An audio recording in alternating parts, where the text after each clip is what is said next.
उत्तर पूर्व के आठों राज्यों को सुरक्षित बनाएगा। मित्रों, आज कुछ क्षणों बाद ये ब्रह्मपुत्र विंग का उद्घाटन होगा। लगभग 40 करोड़ से ज्यादा लागत से 3300 वर्ग मीटर से अधिक ये राजनिवास के अंदर कई सारी संवैधानिक गतिविधियों को सुचारू रूप से चलाने की सुविधाएं निर्मित की गई हैं। यहां पर विद्यार्थियों, शोधकर्ताओं, कलाकारों और नागरिक उनकी अनुमोदना करने का काम, उनकी विधाओं को एक्नॉलेज करने का भी काम होगा और एक सार्थक संवाद से राज्यपाल महोदय असम सरकार को जन भावनाओं से अवगत भी कराएगा।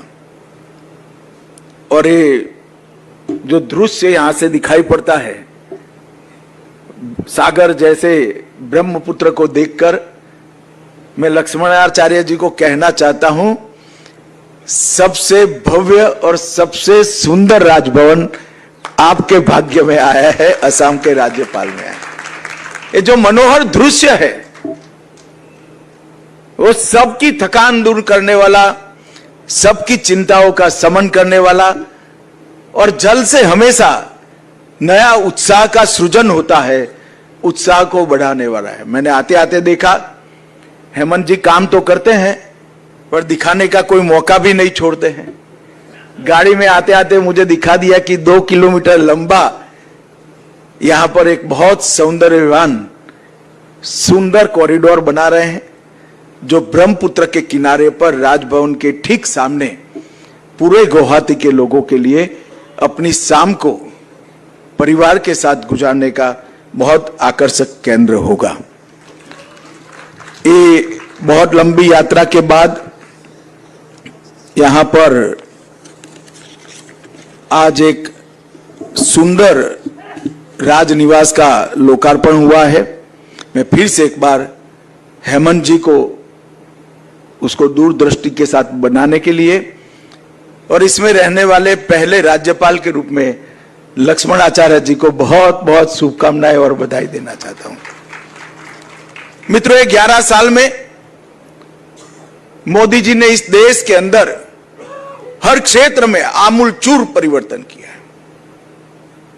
देश की बाहरी सुरक्षा हो, देश की आंतरिक सुरक्षा हो,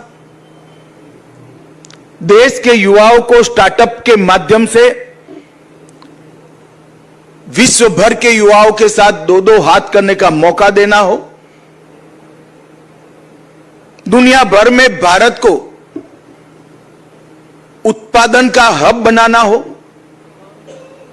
विश्व प्रसिद्ध इंफ्रास्ट्रक्चर का निर्माण करना हो, पूरे देश को 24 घंटा बिजली देने के लिए पर्याप्त बिजली का उत्पादन करना हो, 25 करोड़ गरीबों को गरीबी रेखा से बाहर लाना हो, या एक 10 साल के अंदर ही देश के 60 करोड़ गरीबों को घर, बिजली, शौचालय, नल से जल, गैस का सिलेंडर, 5 लाख तक का स्वास्थ्य का पूरा खर्चा और प्रति व्यक्ति 5 किलो अनाज प्रति माह देना हो। हर क्षेत्र में मोदी जी ने परिवर्तन लाया है। न केवल नीतियां बनाई, नीतियों को जमीन पर उतारने का काम किया है और उसके कारण देश भर में जो हर क्षेत्र में प्रगति हुई है, दुनिया इसको अचंभित होकर देख रही है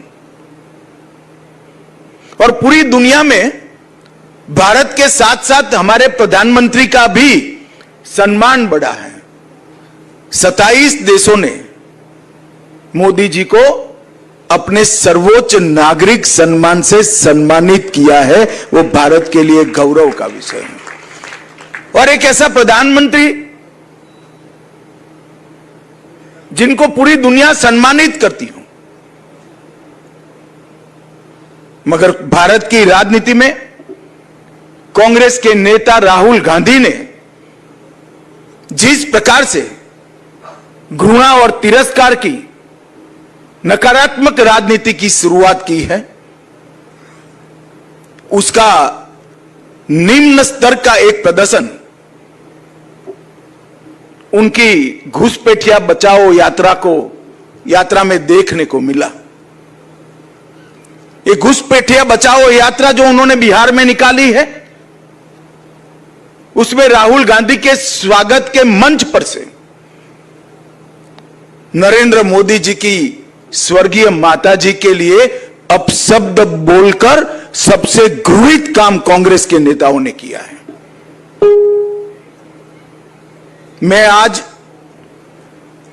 इस मंच से राहुल जी ने जिस प्रकार से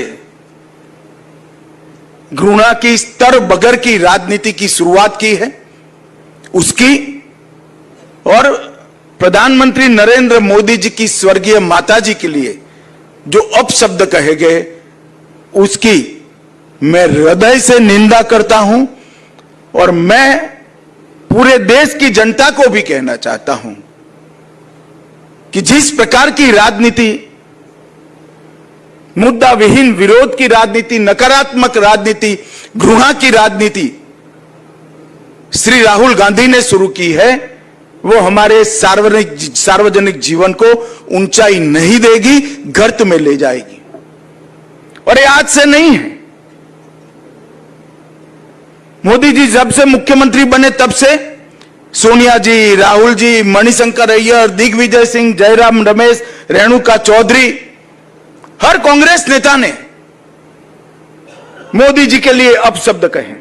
कोई मौत का सौदागर कहता है, कोई जहरीला सांप कहता है, कोई नीच आदमी कहता है, कोई रावण बताता है, कोई भस्मासुर बताता है, कोई वायरस कहता है। कांग्रेस के नेता क्या समझते हैं? इस प्रकार की भाषा का प्रयोग कर कर आपको जनादेश प्राप्त होगा क्या? मैं आज कांग्रेस के नेताओं को कहना चाहता हूं, जितनी ज्यादा गालियां मोदी जी को आप दोगे, कमल का फूल इतना ही बड़ा होकर खिलकर आसमान तक पहुंचेगा। और हर चुनाव में आपने प्रयास कर कर देखा है, फिर भी कुछ सीखना नहीं चाहते। हर चुनाव में गाली दिया, मुंह की खाई, और फिर विजय को झुठलाने के लिए एक घुसपैठिया बचाओ यात्रा लेकर ये निकले हैं।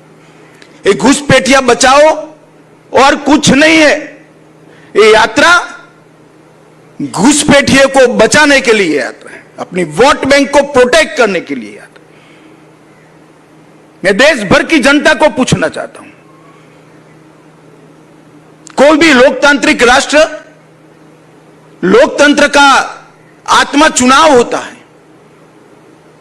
अगर घुसपैठिए मतदाता सूची में घुसकर चुनाव को प्रदूषित करे तो कोई राज्य, कोई राष्ट्र कैसे सुरक्षित रह सकता है? और कांग्रेस पार्टी ने जो शुरू किया है, देश भर की जनता अचंभित और दुखी होकर इनके कुत्सित प्रयास को देख रही है। मुझे मालूम है कि प्रयास को जनता का समर्थन नहीं है, परंतु 2 दिन पहले जो हुआ, इसने सारी सीमाएं लांघी।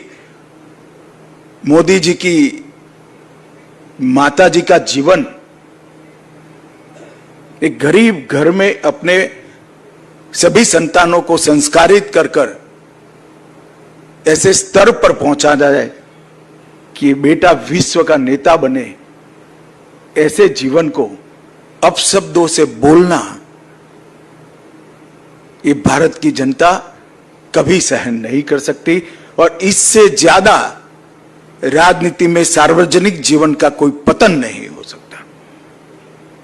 मैं फिर से एक बार कांग्रेस के कुत्सित प्रयासों की घोर निंदा करता हूं, और मैं आग्रह भी करना चाहूंगा राहुल गांधी जी के कि जरा भी शर्म बची है तो मोदी जी की, उनकी स्वर्गीय माता जी की और देश की जनता की जरूर माफी मांगे आप। खैर, ईश्वर सबको सद्बुद्धि दे। आज अच्छा दिन है, हमारे लक्ष्मणाचार्य नूतन गृह में प्रवेश कर रहे हैं। आज मैं आसाम की पूरी जनता को नए राजभवन के लोकार्पण पर, गणेश वंदना के इस समय में ही ये लोकार्पण हो रहा है। ये नए राजभवन का प्रवेश आसाम की विकास के आड़े जो भी विघ्न होंगे, विघ्नहर्ता जरूर उसका हरण करेगा। मेरी बहुत बहुत शुभकामनाएं। वंदे मातरम। Assam Focus।